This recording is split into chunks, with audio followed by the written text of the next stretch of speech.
Kawala kami yang ajaib, dahsyat dan luar biasa, yang mengasihi, memberkati kami, yang menerima kami apa adanya kami, Allah yang telah menyelamatkan kehidupan kami. Terpuji nama-Mu. Terima kasih untuk siang hari ini Bapak, kami telah mempersembahkan setiap pujian penyembahan kami untuk menyenangkan hati-Mu. Hanya itu yang bisa kami persembahkan ya Bapak. Karena segala sesuatu yang dalam hidup kami berasal daripada Tuhan. Dan pada saat ini tiba saatnya kami akan merenungkan kebenaran firman Tuhan. Kami mohon urapi setiap kami. Kami mohon penuhi setiap kami. Kami mohon naungi setiap kami. Kami mohon kuasai setiap kami Bapak. Supaya kami bisa mengerti dan memahami akan setiap kebenaran firman Tuhan yang akan kami renungkan pada siang hari ini. Namamu, mampukan namamu untuk bisa berkata-kata, kuasai, kendalikan sepenuhnya, naungi sepenuhnya ya Bapak. Segala roh jahat, penggara yang ingin mengganggu pemberitaan firman Tuhan, mengganggu konsentrasi kami pada siang hari ini, kami sepakat, kami usir, kami tolak, kami hancurkan kuasanya dalam nama Tuhan Yesus Kristus. Punya iblis dalam nama Tuhan Yesus Kristus. Kami hanya izinkan kuasa yang dari Tuhan Yesus, yaitu Roh Kudus, memenuhi tempat ini, menguasai, mengurapi hidup kami. Terpuji Engkau Bapa, dalam nama Tuhan Yesus Kristus kami berdoa dan bersyukur. Mari sama-sama kita katakan amin. Baik, shalom Bapak dan Ibu Saudara. Puji Tuhan, terima kasih kepada Bapak Kepala yang memberikan kesempatan kepada saya pada hari ini untuk menyampaikan kebenaran firman Tuhan. Saya mengajak kita merenungkan firman Tuhan dari kitab Yohanes pasal 15. Injil Yohanes pasal 15 ayat 1 sampai 8. Judul perikopnya pokok anggur yang benar. Injil Yohanes pasal 15 ayat 1 sampai 8. Kita akan baca bergantian. Saya ayat pertama, Bapak Ibu Saudara ayat yang kedua dan seterusnya. Pokok anggur yang benar. Akulah pokok anggur yang benar dan Bapakkulah pengusahanya. Setiap ranting padaku yang tidak berbuah dipotongnya, dan setiap ranting yang berbuah dibersihkannya, supaya ia lebih banyak berbuah. Ayat yang ketiga, kamu memang sudah bersih karena firman yang telah kukatakan kepadamu. Tinggallah di dalam aku, dan aku di dalam kamu, sama seperti ranting tidak dapat berbuah dari dirinya sendiri kalau ia tidak tinggal pada pokok anggur. Demikian juga kamu tidak berbuah kalau kamu tidak tinggal di dalam aku. Akulah pokok anggur dan kamulah ranting-rantingnya. Barang siapa tinggal di dalam aku dan aku di dalam dia, ia berbuah banyak. Sebab di luar aku kamu tidak dapat berbuat apa-apa. Barang siapa tidak tinggal di dalam aku, ia dibuang-buang seperti ranting yang tidak. Kemudian dikumpulkan dan dicampakkan di dalam api oleh dibakar.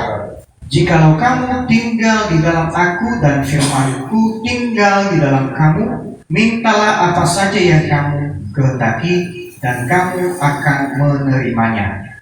Dalam hal inilah Bapakku dipermuliakan, yaitu jika kamu berbuah banyak, dan dengan demikian kamu adalah murid-murid. Amin. Baik, pada siang hari saya menyampaikan firman Tuhan dengan topik berbuah di dalam Kristus.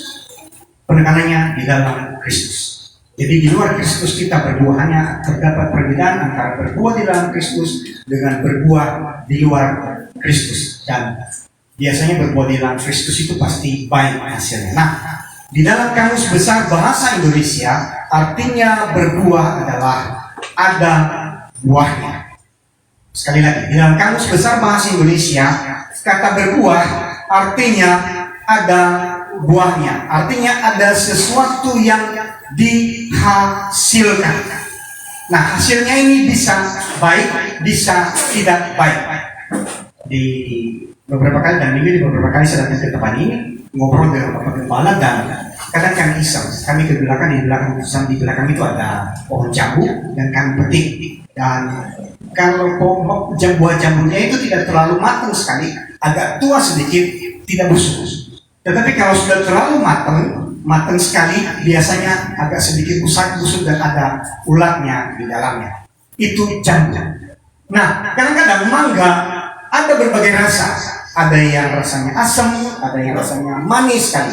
Kalau jambu, ada yang rasanya manis, ada yang rasanya asam, ada yang rasanya sepet. Nah, masing-masing buah ada hasil baiknya, ada hasil tidak baiknya. Demikian juga dalam kehidupan kita, ada buah yang baik dan yang tidak baik yang kita hasilkan dalam kehidupan kita.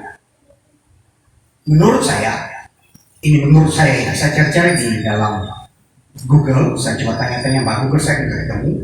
Tapi ini menurut saya ya, arti atau definisi di dalam berbuah di dalam Kristus adalah dampak baik yang timbul dari diri seseorang akibat hubungan yang erat dengan Tuhan Yesus sepanjang kehidupannya. Sekali lagi, arti berbuah di dalam Kristus adalah dampak baik. Jadi ada dampak baik, ada dampak tidak baik, ada dampak positif, ada dampak negatif. Dampak baik yang timbul dari diri seseorang. Jadi seseorang itu bisa menimbulkan dampak di lingkungan dimanapun dia berada. Lingkungan keluarga kah, lingkungan pekerjaan kah, lingkungan pelayanan kah, lingkungan masyarakat, di dimanapun dia berada, ada dampak baik dan dampak buruk yang dia timbulkan. Nah, khusus di dalam Kristus ada dampak baik yang timbul dari dalam diri seseorang akibat hubungan baik yang erat dengan Tuhan Yesus sepanjang kehidupannya.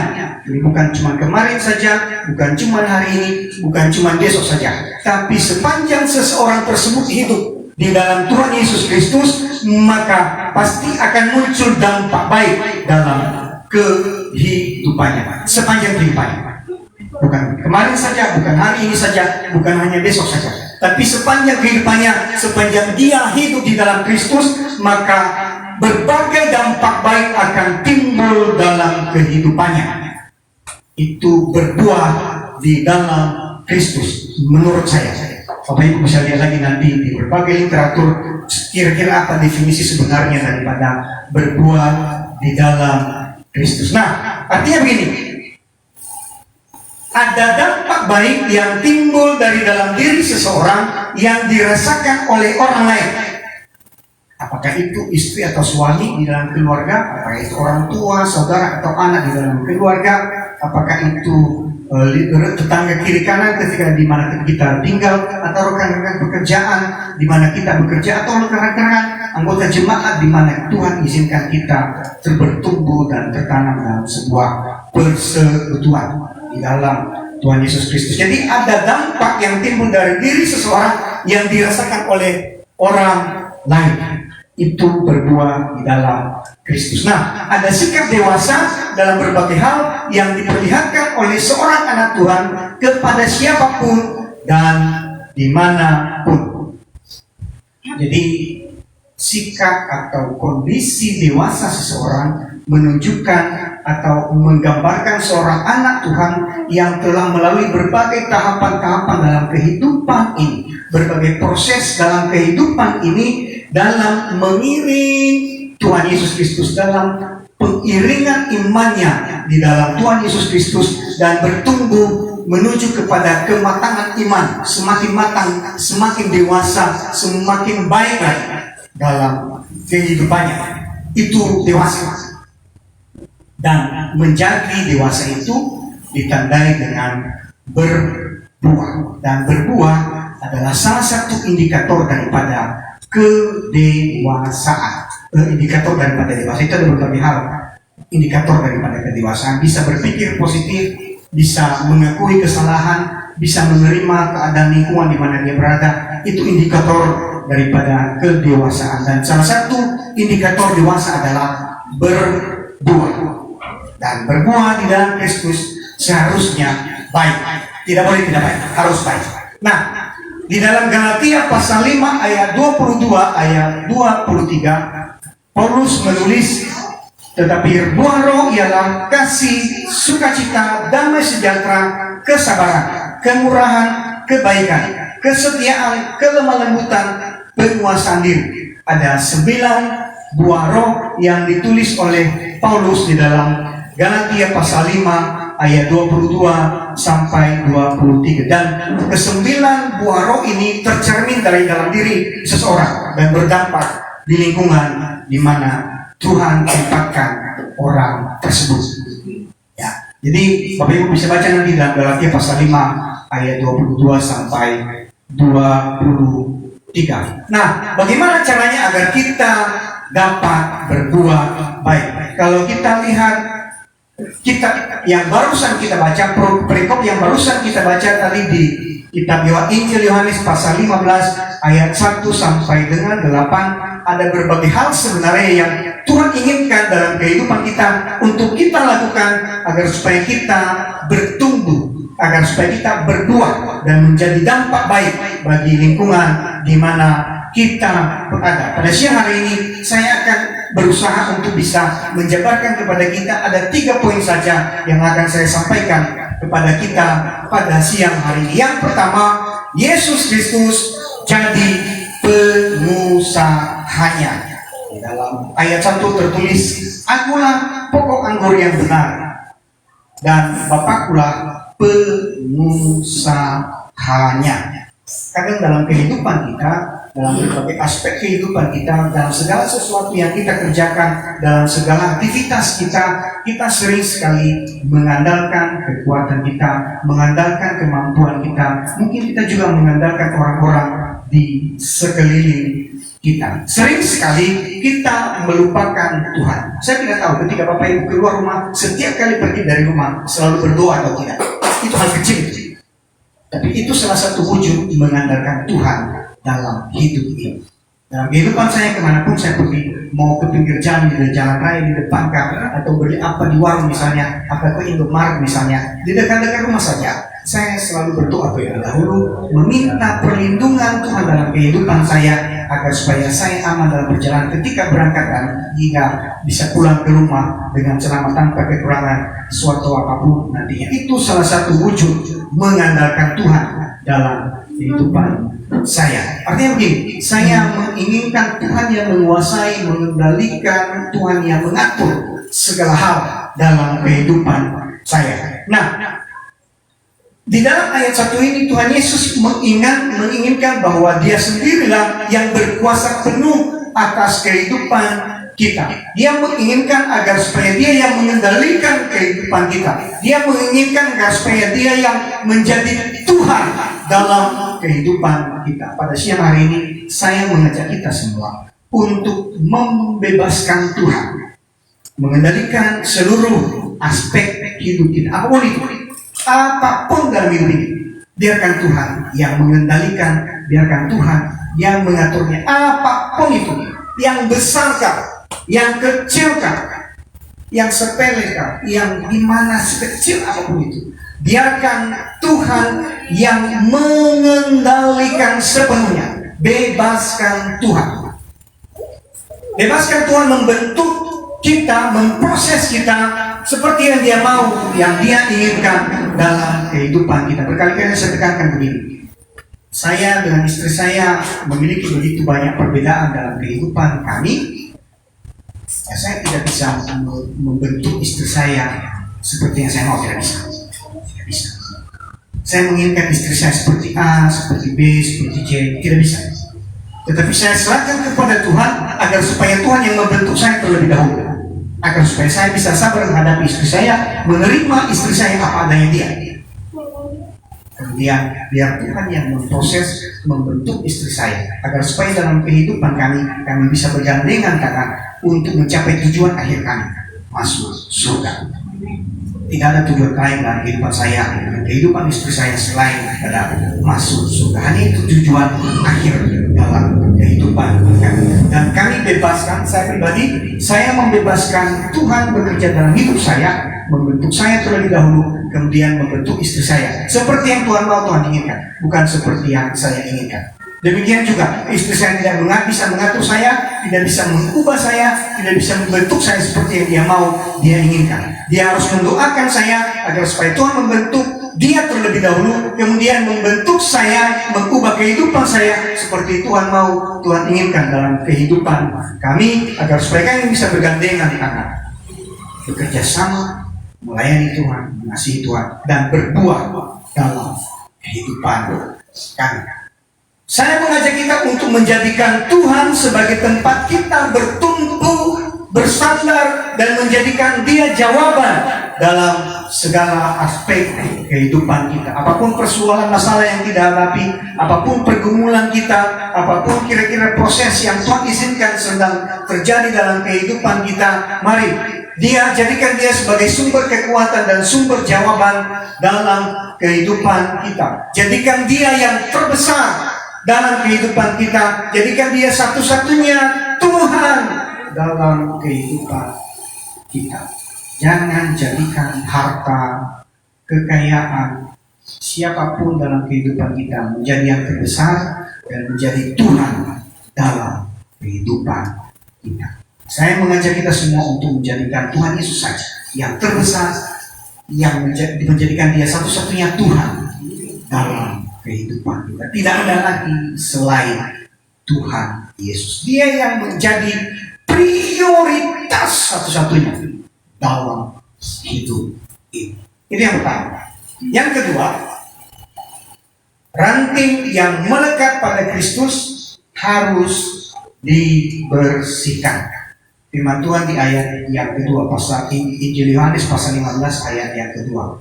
Setiap ranting padaku yang tidak berbuah dipotongnya, dan setiap ranting yang berbuah dibersihkannya, supaya ia lebih banyak berbuah.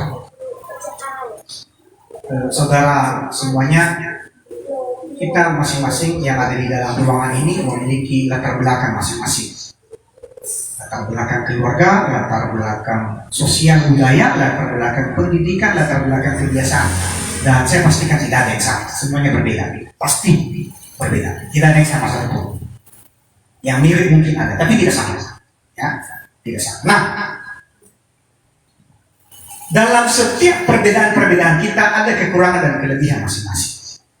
Dalam setiap perbedaan-perbedaan ada berbagai hal yang mungkin jelek atau buruk menurut pandangan orang lain. Jadi saya memandang istri saya, dia punya karakter tidak baik. Dia orang yang pendendam misalnya, maaf ya. Misalnya istri saya pendendam, misalnya istri saya yang keras kepala, misalnya istri saya yang suka berpikir jelek, misalnya berpikir negatif, misalnya. Masing-masing ada kejelekan. Jadi berbagai hal dalam kehidupan kita ada perbedaan dan mungkin ada sisi jeleknya satu dengan yang lain menurut pandangan masing-masing. Ya, ada sisi jelek menurut pandangan masing-masing. Nah, agar kita bisa berbuah, maka segala hal buruk dalam hidup kita dibersihkan oleh Tuhan. Cara membentuknya bisa melalui interaksi satu dengan yang lainnya. Jangan sampai ketika kita ada perbedaan, misalnya begini, hari Minggu kemarin kan kita rapat panitia di tempat ini untuk membentuk panitia Natal. Dibentuk panitia Natal, dan jangan sampai karena berbagai perbedaan di dalam rapat tersebut akhirnya satu dengan yang lainnya saling dendam, saling membenci karena berbagai perbedaan. Itu tidak boleh. Justru di dalam perbedaan-perbedaan tersebut kita sedang dibentuk, sedang diproses, sedang diolah oleh Tuhan untuk semakin dewasa, belajar sabar, belajar menerima satu dengan yang lainnya, belajar untuk berpikir positif dalam segala hal. Jadi kita sedang dibentuk, diubah, diperbaharui oleh Tuhan berbagai hal.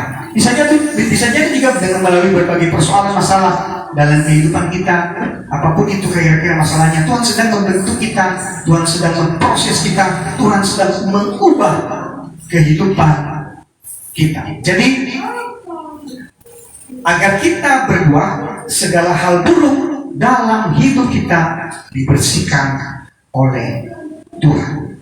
Berbagai cara Tuhan kerjakan. Dia akan Allah yang sangat kreatif sekali dalam segala hal, di luar akal pikiran kita. Yang tidak pernah kita pikirkan itu yang Tuhan kerjakan dalam kehidupan kita. Yang tidak pernah kita bayangkan itu yang Tuhan kerjakan dalam kehidupan kita. Kita pikirkan juga nggak sampai pikiran kita ke sana sesuai dengan pikiran Tuhan. Tidak sampai.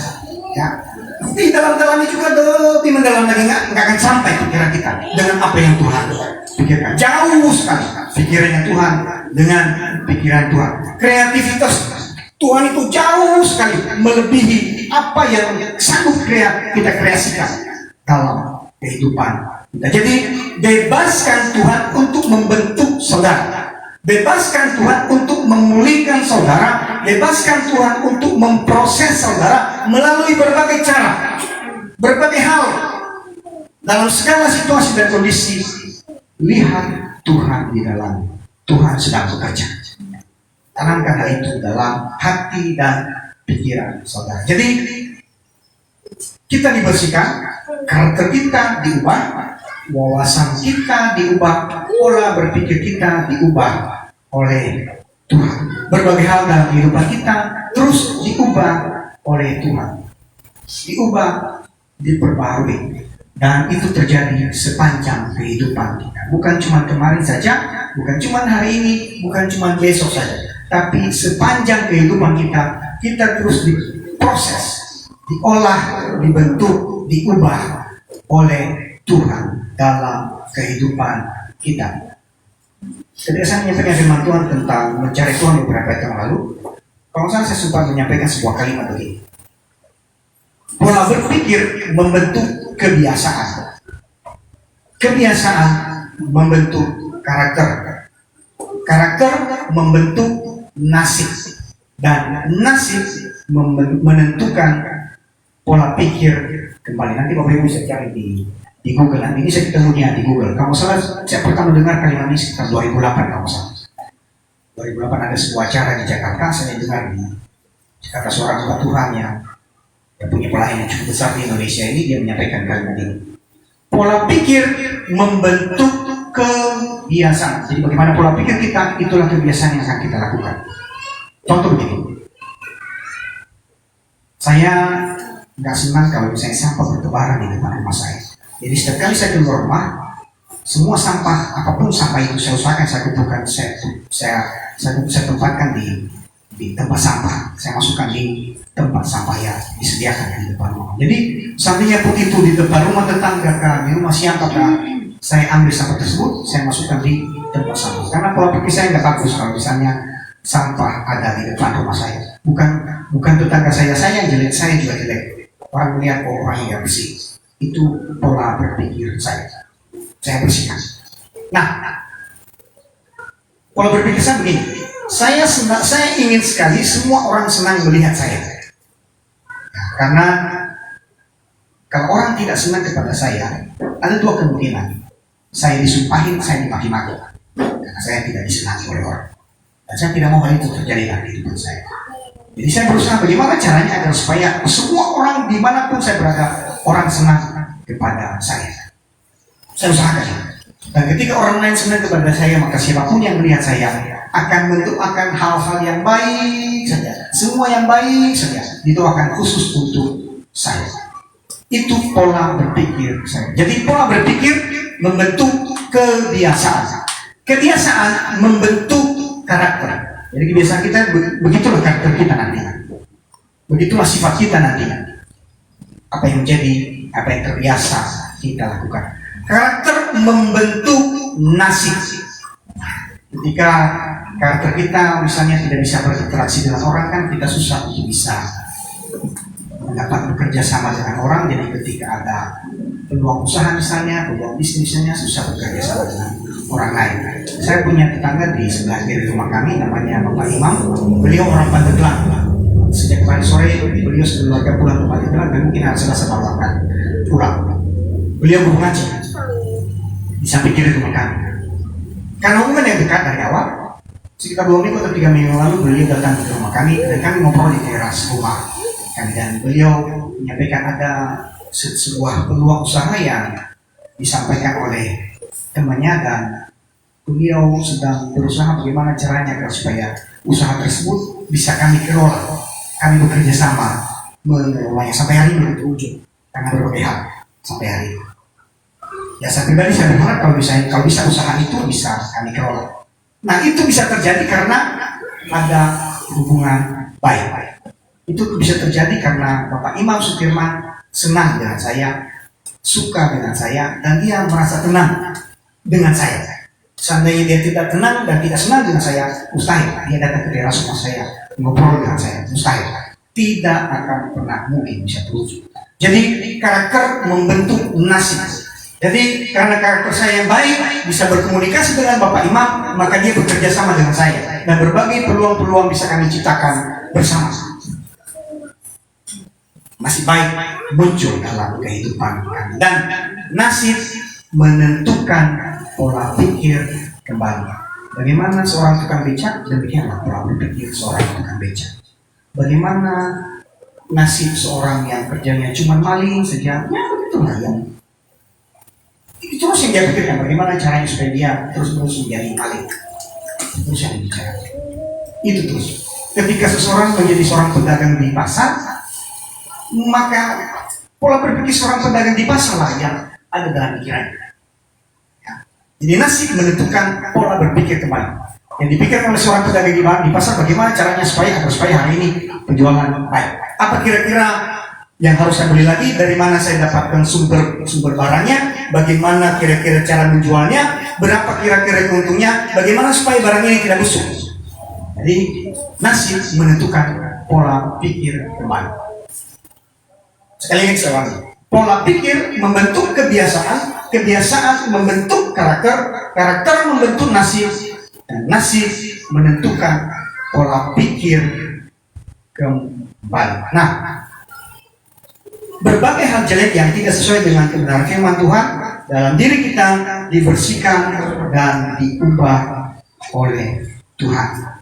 Dibebaskan Tuhan bekerja dalam hidup saudara untuk membentuk saudara, untuk mengubah saudara.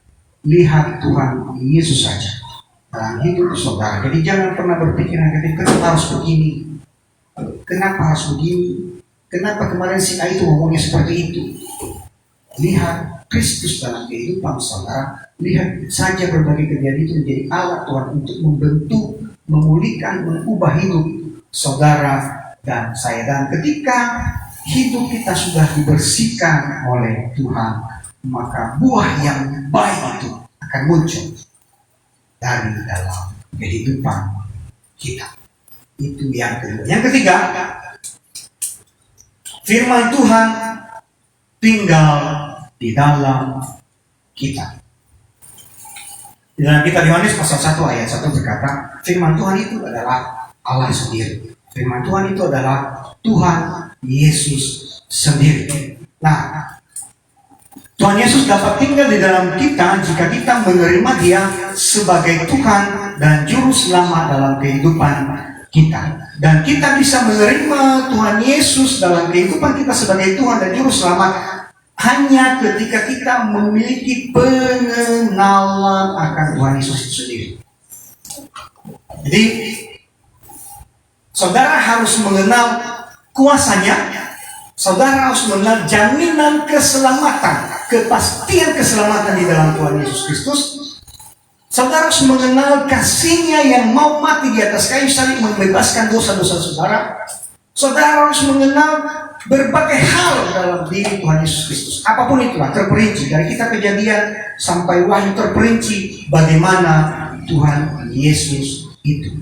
Saudara harus mengenal terlebih dahulu, dan setelah saudara mengenalnya, maka dipastikan saudara akan menerima Dia sebagai Tuhan dan Juru Selamat dalam hidup saudara. Jika saudara tidak mengenal Dia, maka saudara tidak akan sepenuhnya bisa menerima Dia sebagai Tuhan dan Juru Selamat. Pasti hati saudara akan terombang-ambing, setengah-setengah terpengaruh oleh keadaan di lingkungan di mana saudara berada. Tetapi ketika saudara benar-benar mengenal Dia sepenuhnya, seutuhnya dalam hidup saudara, saya pastikan saudara pasti akan menjadikan Dia satu-satunya Tuhan dan Juru Selamat dalam kehidupan saudara.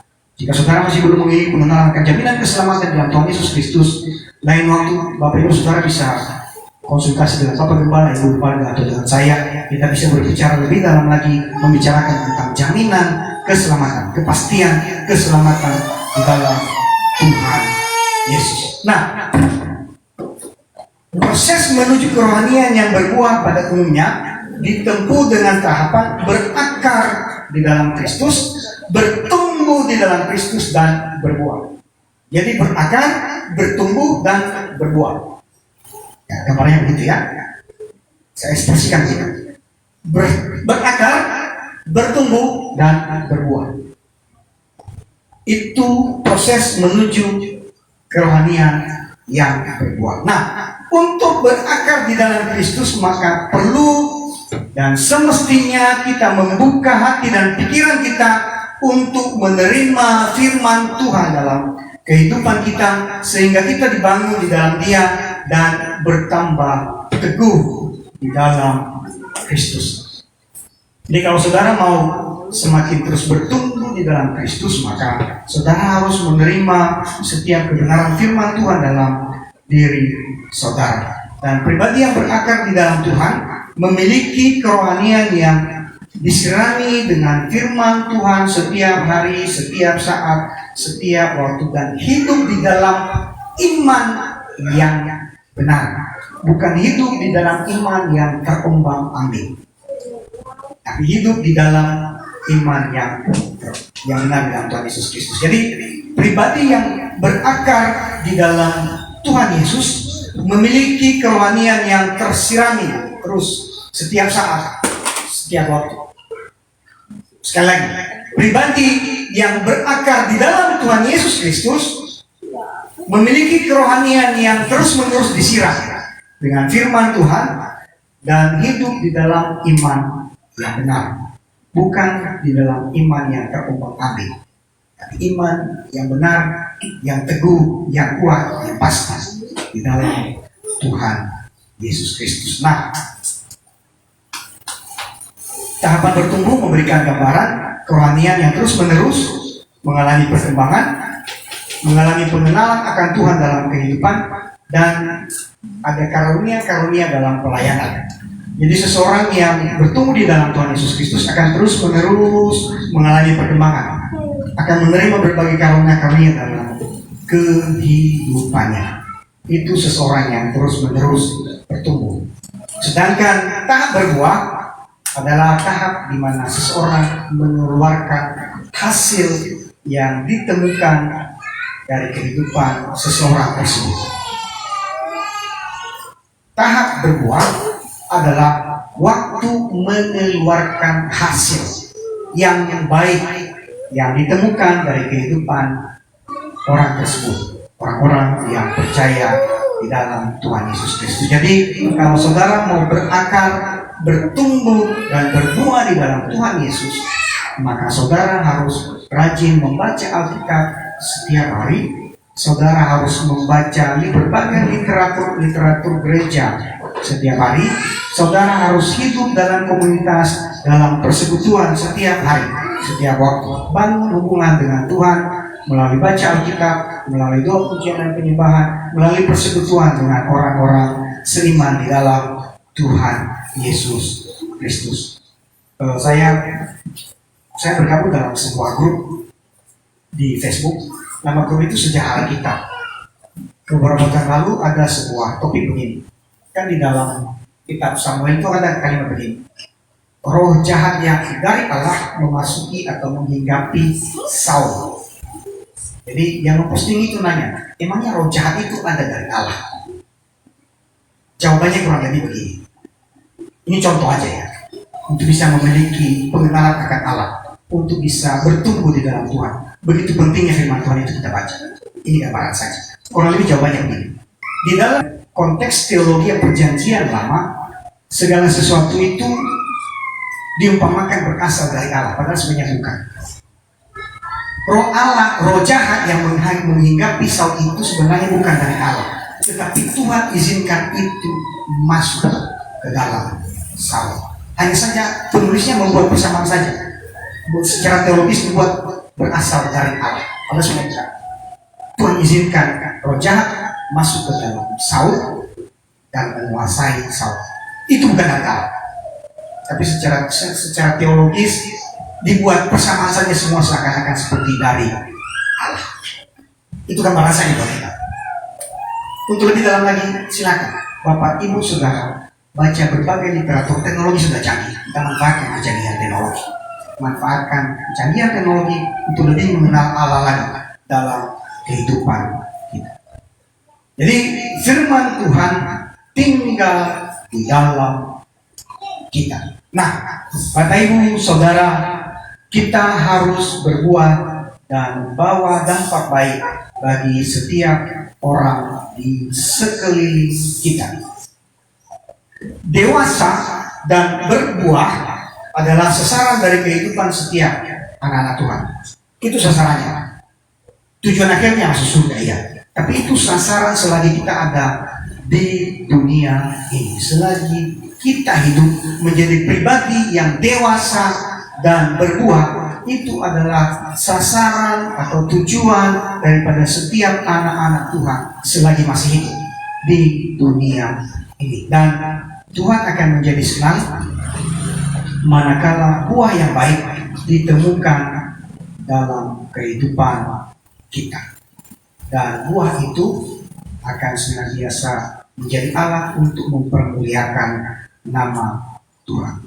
Ketika kita menghasilkan buah yang baik dalam kehidupan kita, maka semua orang-orang di sekeliling kita akan melihat Kristus dalam kehidupan kita. Dan bisa jadi ketika setiap orang di sekeliling kita melihat Kristus dalam kehidupan kita, maka mereka menjadi pribadi yang percaya kepada Tuhan Yesus. Jadi saya bukan menjadi pendekar penginjilan, tetapi jika saudara tidak sanggup untuk berkata-kata, tidak sanggup untuk mempengaruhi orang lain melalui kata-kata, melalui kalimat, mari pengaruhi orang lain melalui sikap, karakter, wawasan, pola berpikir kita masing-masing, agar supaya setiap orang di sekeliling kita melihat Kristus dalam kehidupan kita. Dan ketika hati Tuhan Yesus disenangkan, maka segala sesuatu yang kita doakan akan dijawab oleh Tuhan. Di dalam ayat 7 Yohanes pasal 15 ayat 7 firman Tuhan berkata, jikalau kamu tinggal di dalam aku dan firmanku tinggal di dalam kamu, mintalah apa saja yang kamu kehendaki dan kamu akan menerimanya. Jika kita tinggal di dalam Kristus, maka kita pasti akan hidup seperti Kristus mau. Tidak mungkin tidak, pasti. Sekali lagi, ketika kita tinggal di dalam Kristus dan Kristus tinggal di dalam kita, maka sebuah kepastian kita akan hidup seperti yang Kristus mau, yang Kristus inginkan. Tidak mungkin tidak, itu sebuah kepastian. Tapi di luar Kristus tidak mungkin kita bisa hidup seperti yang Tuhan Yesus inginkan. Tidak mungkin. Itu juga sebuah kepastian. Jadi kalau saudara mau doa-doa saudara dijawab oleh Tuhan, maka tinggallah di dalam Kristus dan biarkan Kristus tinggal dalam hidup saudara. Berbagai persoalan masalah dalam kehidupan kita Tuhan izinkan terjadi, dan memang kadang-kadang dalam hidup sering sekali kita merasakan bahwa Tuhan begitu lambat sekali menjawab apa yang kita doakan, apa yang kita minta, apa yang kita harapkan. Kami tinggal di New Graham Karsari di Karajan pada tanggal 1 Januari 2021. Jadi sampai dengan hari ini baru sekitar 9 bulan 24 hari kami tinggal di New Graham Karsari dan di Raja. Dan bulan April yang lalu kami membuka toko di teras rumah kami, dan perkembangannya stagnan. Tidak seperti yang saya harapkan, tidak seperti yang diinginkan oleh istri saya. Setiap hari kami doakan, berkati Tuhan, tolong Tuhan. Tapi hal itu tidak membuat kami putus asa. Saya mengenal Tuhan Yesus dalam kehidupan saya. Saya mengenal kasih-Nya, kemurahan-Nya, kebaikan-Nya, berbagai berkat yang Dia limpahkan dalam kehidupan saya, berbagai mujizat yang saya alami dalam kehidupan saya. Itu yang sampai dengan hari ini membuat saya tetap percaya Tuhan Yesus pasti memberkati saya. Tuhan Yesus mengasihi saya. dan pasti akan menolong saya, pasti memberkati usahakan berkembang dan luar biasa suatu saat. Tinggal menunggu waktu saja. Menunggu waktu itu memang menjenuhkan sekali. Menunggu waktunya Tuhan itu memang terasa sangat lama sekali. Tetapi melihat kasih Tuhan yang begitu besar tercurah dalam kehidupan saya pastikan Tuhan Yesus mengasihi saya. Saya pastikan Dia pasti menjawab semua yang kami doakan. Pasti saya pegang dalam kehidupan saya.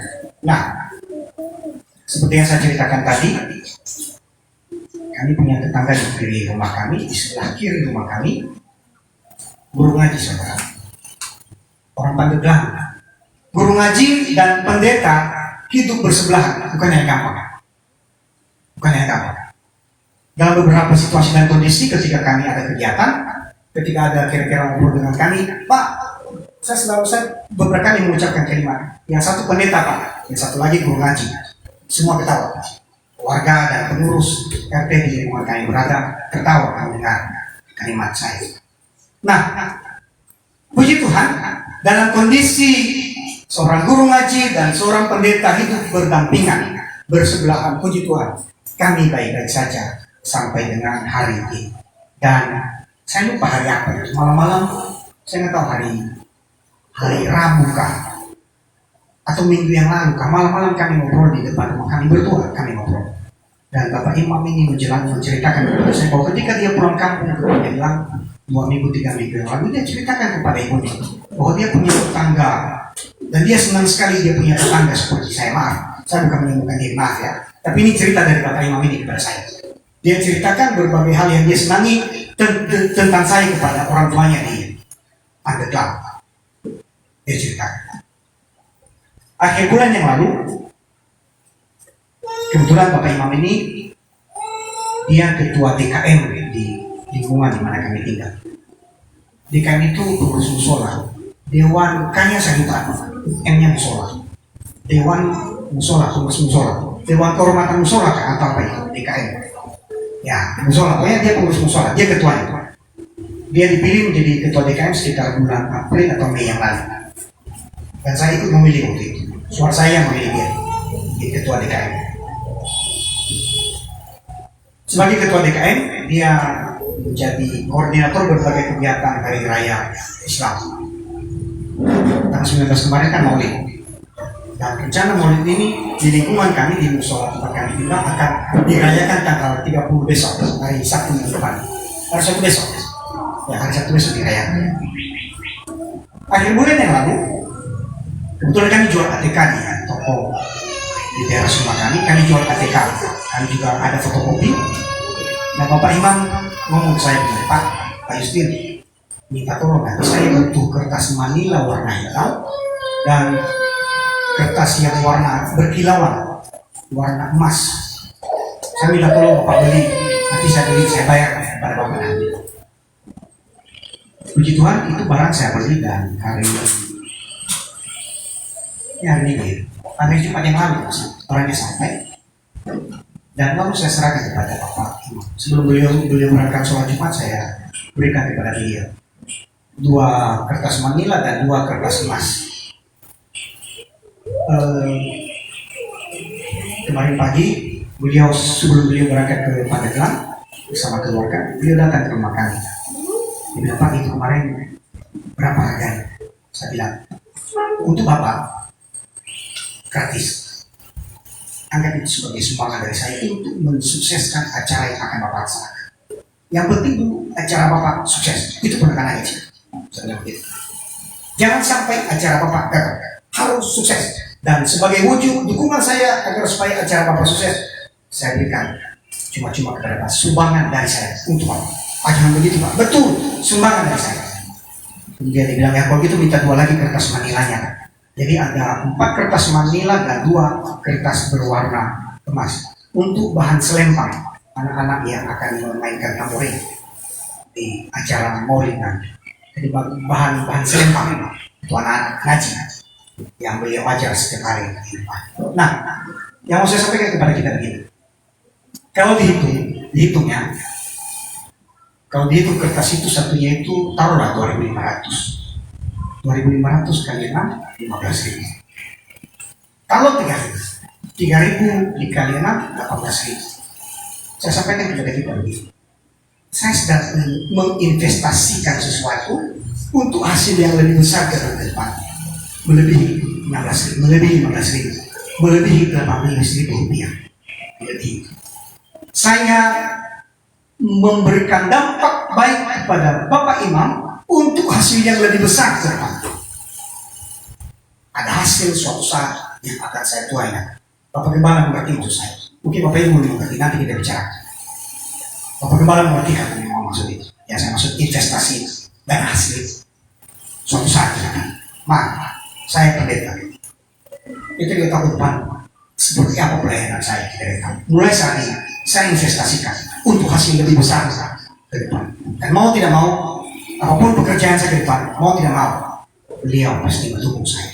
Karena berbagai hal baik yang saya tanam mulai dari sekarang, berbagai buah baik yang saya tanam sekarang akan ada dampaknya suatu saat nanti akan saya tuai kembali dalam kehidupan saya.